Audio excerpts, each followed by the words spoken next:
අයිබෝවන් යාරිශක්වරමන් ෆාර්ම් එකෙන් ඔයගොල්ලන්ව සාදරයෙන් පිළිගන්නවා. ඔයගොල්ලන්ට මම අද පොඩි ටික්ස් එකක් කියලා දෙන්න හදන්නේ.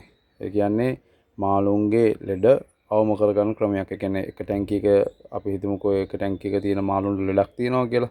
ඒක අපි ඒ මාළු ටික තව ටැංකියකට දානවා සමහරක් වෙලාවට ඒ ලෙඩේ ඒ ටැංකියටත් යන්න පුළුවන්. අපි ඒක වළක්වා ගන්න පොඩි උපක්‍රමයක් කරනවා. දැන් මේ ඔයගොල්ලන්ට මේ පොඩි බේසන් තුනක මාළු ඉන්නවා පේනවා. ඒ ඇවිල්ලා මම වෙනම ටැංකියකින් අරන් ආපු මාළු ටිකක් දැන් ඒගොල්ලන්ව මේක විනාඩි 20ක් විතර මේ වතුරට හුළු කරන්න මේ බේසන් පිටින් දාලා තියෙන්නේ මම. ඊට පස්සේ මම මේකේ අර ලෙඩ රෝග අවම කරගන්න මේ සෝල් ඩිප් එකක් කරනවා. සෝල් ඩිප් එකක් කරනවා කියන්නේ මේකේ මේ ඔයගොල්ලන්ට පේන ඇති මේ දැලත් එක්ක තියෙන මේ භාජනේ වතුර ලීටර එකකට ලුණු ග්‍රෑම් 35ක් වගේ තමයි දාලා තියෙන්නේ. ඒක මම මේ වතුරේ හොඳට දිය කරගෙන තියෙන්නේ. ඊට පස්සේ මේ තියෙනවානේ මේ හැම භාජනෙම ඉන්න මාළු මේකේ මේ දැල ඔස්සේ මේකට දාලා විනාඩි සාමාන්‍යයෙන් අපි තප්පර 45ක් තප්පර 60ක් වගේ ප්‍රමාණයක් මේකේ තියලා තමයි මේකට දාන්නේ. එතකොට සාමාන්‍යයෙන් දැන් අපි හිතමුකෝ මාළුන්ගේ ඇඟේ තියෙනවනේ එක එක ජර්ම් අපිට ඒවා වළක්වා ගන්න පුළුවන්.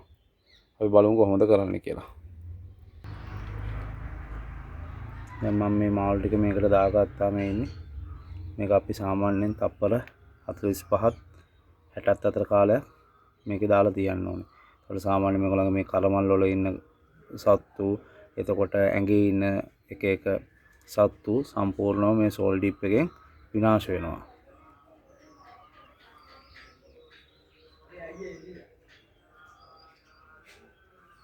තප්පර 30යි.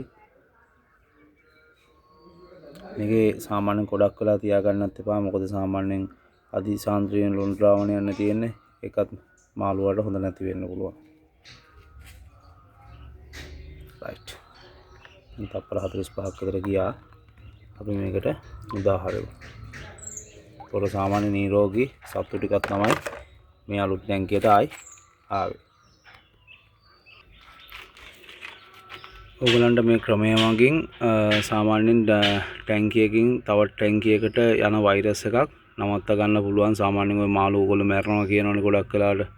ඒ කියන්නේ සමහරක් වෙලාවට අපි එක ටැංකියක තියෙන වෛරස් එකක් මේ නිකම්ම මාළු අරන් ගිහලා තව ටැංකියකට දැම්මොත් ඒකට අර තිබ්බේ ටැංකියේ තියෙන වෛරස් ටික අනිත් එකටත් යන්න පුළුවන්. ඉතින් මේ වගේ සෝල් ඩිප් මේ ක්‍රමයක් මගින් ඔයගලන්ට මේ තව ටැංකියකින් තව ටැංකියකට යන වෛරස් එකක් නවත්ත ගන්න පුළුවන්.